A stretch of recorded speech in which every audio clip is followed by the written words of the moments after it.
Bé,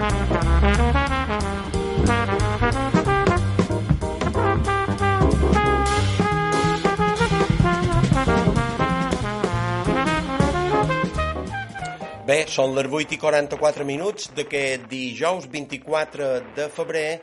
És el moment de saludar la representant, una de les representants del sindicat Unió Obrera Balear, n'Antònia Soler i Rubí. Molt bon dia, Antònia. Molt bon dia a tothom. Gràcies per atendre'ns en aquesta hora, Antònia. Bé, a partir d'aquesta aprovació d'aquesta llei d'educació, m'agradaria que en nom d'Unió Obrera Balear, sindicat en el qual tu pertanys, m'agradaria que mos fessis una valoració d'allò positiu que li veus a la llei. Han de dir, tothom ja ho ha llegit a premsa, que se va retirar el punt que feia al·lusió en el tema del castellà, que no, deixava de ser llengua vehicular a l'ensenyament de les escoles de les Illes Balears, però m'agradaria que féssiu una valoració una mica més en profunditat d'allò que veus positiu a la llei i d'allò que veus negatiu a la llei, Antònia. D'acord. Bé, moltes gràcies per convidar-nos. I res, començarem pel que hi veiem de positiu. Sí. Anem a veure. En primer lloc, és la primera llei de la història de la comunitat autònoma, la primera llei educativa. Per tant, això, evidentment, ho valorem positiu. A més, és una llei que s'ha aprovat amb un consens de les forces nacionalistes i d'esquerres i d'un govern progressista. I, clar, per nosaltres hem de dir que és més positiu que si hagués estat aprovada per altres grups. Sí. Que podeu imaginar, amb els quals no compartim moltes de les nostres reivindicacions. Cert. Dit això, després hi ha una sèrie de coses que consideram que haguessin pogut ser més valents. És a dir, l'excusa, entre cometes, que sempre se posava era que volien un ampli consens, fins i tot de les forces de la dreta, bé, sobretot del PP. Però això, com hem vist, mateixes, vull dir, és una cosa, no vull dir impossible, però molt difícil. Per tant, era el moment d'anar un poquet més enllà amb moltes de coses. Per exemple, amb el tema de la llengua, ja, o sigui, més o menys tothom ja coneix el nostre punt de vista, i sí que la darrera ratificació que hi va haver trobam que va ser que afavoreix l'educació, però això no és més que seguir amb com estem ara. Exacte. I és que el problema és que com estem ara no és suficient. Que no és suficient. Correcte. Vull dir, no em pot anar més enllà. Correcte. Per tant, nosaltres allò que demanàvem i per allò que apostàvem i amb el que creiem és en la immersió lingüística, que tanta ràbia li fa en el representant de Vox. Sí. La immersió lingüística, de fet, era el que teníem fins que va entrar en Bauzá. I funcionava. I la realitat, avui en dia, fins i tot, és més crítica que en aquell moment, perquè hem de tenir en compte que Balears és l'única comunitat autònoma que ha crescut en població. I la gent que ve no venen sabent la nostra llengua. Està clar. Per tant, la llengua de la terra del lloc on hem nascut o que mos ha acollit. Sí, I senyor. no ho podem entendre d'una altra manera. I la immersió lingüística, molt ràpidament, és simplement no, és que en els centres on majoritàriament la població a casa seva, en el carrer, parla en castellà, doncs fer-hi més feina, és a dir, fer un ensenyament des dels inicis en català, però amb una formació per part del professorat, una formació que no és difícil i que permetrà molt aviat conèixer, aprendre aquesta llengua i parlar-la. Vull dir, per comparar, ja no m'entretem més en el tema de la llengua, el que feim, el que fa la gent que pot, d'enviar els fills a Londres, Irlanda, Estats Units, per aprendre l'anglès. Doncs, això és al revés, a l'inversa. Cert. Aleshores, crec que ha quedat clar el tema de la llengua. Però, a més, vull dir, aquesta llei no garanteix una reducció real de les ràtios d'alumnes per aula. Sí. És a dir, en parla que hi ha bones intencions, però no concretes. I això és fonamental tant pels alumnes com pels professorat. I està clar. Tampoc, o sigui, aquesta inversió del 5% del PIB, que tant s'ha aplaudit, és a 8 anys. I a 8 anys és que és molt. És molt, a 8 anys. Després, una altra cosa molt important per nosaltres és que no parla dels aspectes sociolaborals dels treballadors. Per exemple, de la disminució de la càrrega lectiva, de les hores no de feina, sinó de les hores directes en l'alumnat que ens permetrien assumir la càrrega burocràtica de paperassa que cada vegada és més gran, i també la feina que suposaran els nous currículums i la nova manera de fer feina que proposa la conselleria. Que això, evidentment, requereix de molt de temps, que no mos basta el temps que hem de dedicar a casa nostra. També necessitem temps dins del centre, i això no ho concreta. I per nosaltres és molt important.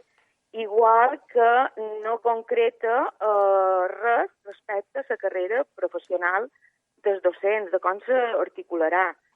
Un dret que tenen tots els altres funcionaris. Aquests temes sociolaborals, sí. El conseller se va comprometre a una mesa a crear un grup de treball per parlar-ne, i això no ha passat.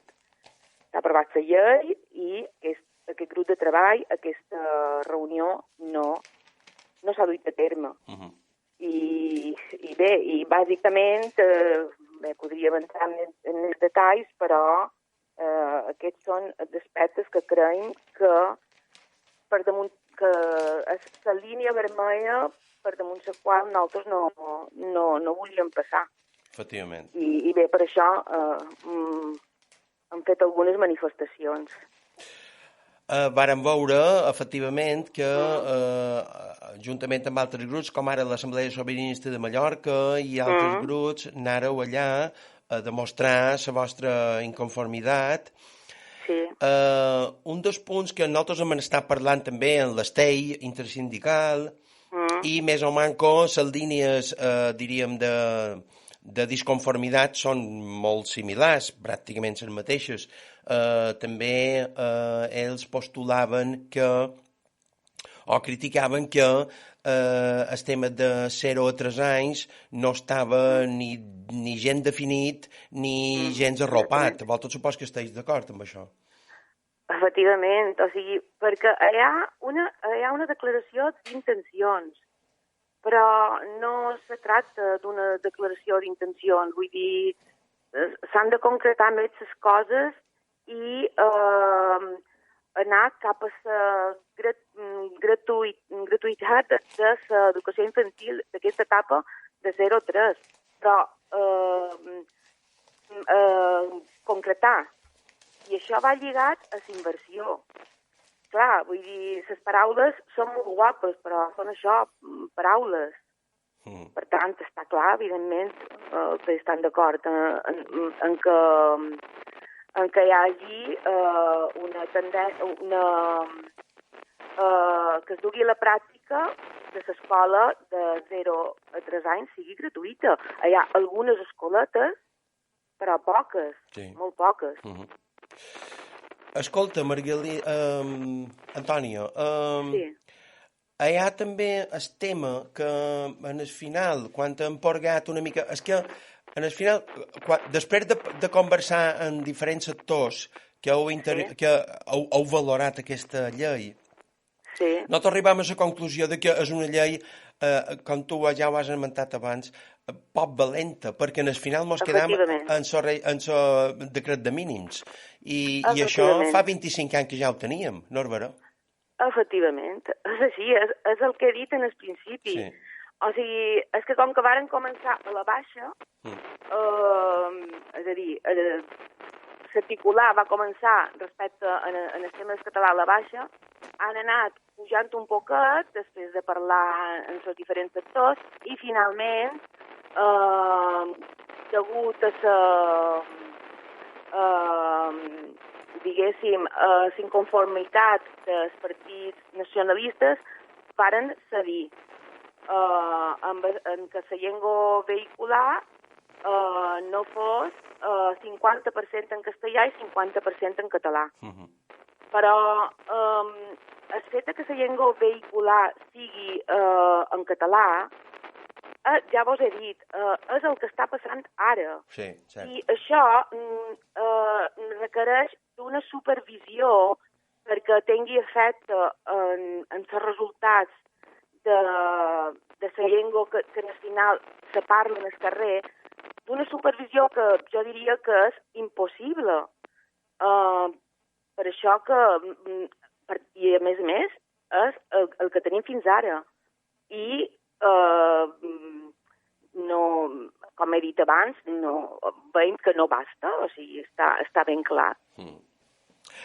En qualsevol cas, el que sí dona també la sensació és que això també ho vaig demanar en el representant de l'Estell, en Miquel Gilabert. Bé, no sé si per part del PP, però per part de Vox segur que ho duran en el Tribunal Constitucional, en això.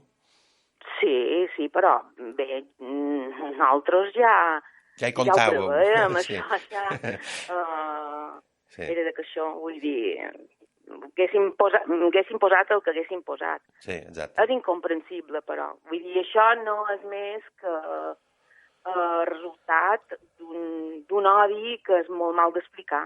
Sí. I és així. I no, el que no compartim és que perquè això no passi s'hagi, com he dit, no s'hagi estat prou valents. Vull dir, amb això jo penso que tothom hi comptava. Cert. En qualsevol cas, Antònia, en seguirem parlant, perquè segur que sortiran aspectes més controvertits. I llavors, a tot això, jo el manco la meva conclusió, clar, jo he estat pare d'infants, evidentment, i ho he tocat en les mans. En el final, i també hi havia una queixa molt marcada, que era que amb aquesta nova normativa convertiran els directors de les escoles en gestors pur i durs. Hauran de gestionar i hauran de dedicar molt més temps a fer la gestió i deixar de fer la seva feina corresponent. Sí, també, i també nosaltres hem fet esmenes en aquest sentit. Vull dir, perquè la part de gestió cada vegada és més important. Més càrrega de feina, sí. I això ve lligat també amb una demanda que, o sigui, està, diguéssim, no està inclosa dins, evidentment, dins la llei educativa, però una que nosaltres hem fet i que seguirem demanant i és els auxiliars administratius, la necessitat d'auxiliars administratius en els centres. Vull dir, perquè els centres de secundari sí que compten amb aquesta figura, però els de primari n'hi ha molt poquets. Cert. I els que el tenen el comparteixen. La càrrega, la part de gestió dels directors, sí, en tenen molta i anirà augmentant. Això només se soluciona amb més personal i també amb aquesta figura que vos hem dit, també hi podria contribuir a ajudar a que això no fos així. En qualsevol cas, Antònia, veurem què passa perquè lo important és això, que la llengua catalana pugui ser prevalent en els centres, que ja és castellà en el carrer ja s'encarrega d'imposar la seva llei. Exactament. Però també hi ha una qüestió que és, jo crec que és clau, i és realment el decret de mínims se du a terme. Hi ha escoles que el tenen abandonat. Aquestes inspeccions que teniu periòdicament fiquen mà dins aquests controls, o controlen, o fan els ulls grossos? Com ho veus tu? Bé, de tot. Mos sap greu, però hem de dir que trobam que no se supervisa com se du a terme el decret de mínims. I aquest és un d'altres problemes que hi ha. Sí. I que se faci, és a dir, se posi damunt la llei el que se posi, s'ha de supervisar. És a dir, efectivament, com tu dius, si el decret de mínims se fes bé, vull dir, i se supervisàs, potser aniria millor la cosa, però no és així. Vull dir, jo personalment i els meus companys hem anat a centres i hem vist professors, han sentit professors en castellà a una classe que no era de castellà. Per tant, és molt... Vull dir, si això no s'atura, vull dir que s'ha de començar a aturar des del centre, però el centre, sobretot, ha de tenir la força d'inspecció. Sí, senyor. Sí, senyor. I sí, efectivament, amb això, si no se fa feina amb això, ja poden escriure. Sí, tota la llei que vulguis. Tota la llei que vulguin. Està clar, està clar. Així és. Està clar. Bé, Antònia Soler i Rubí, gràcies per atendre'ns en aquesta hora. Molta sort en aquesta lluita. Ànims, que necessitem forces, perquè contínuament la llengua catalana estem tan atacats de per tot que Déu-n'hi-do, que no sé com encara som vius. Gràcies, com sempre, i una abraçada forta, Antònia. Molt bé, gràcies a vosaltres per haver-nos convidat i bé, nosaltres seguirem fent feina. Segur que sí. Gràcies. Segur que sí. Vinga, adéu, bon dia. Adéu, bon dia.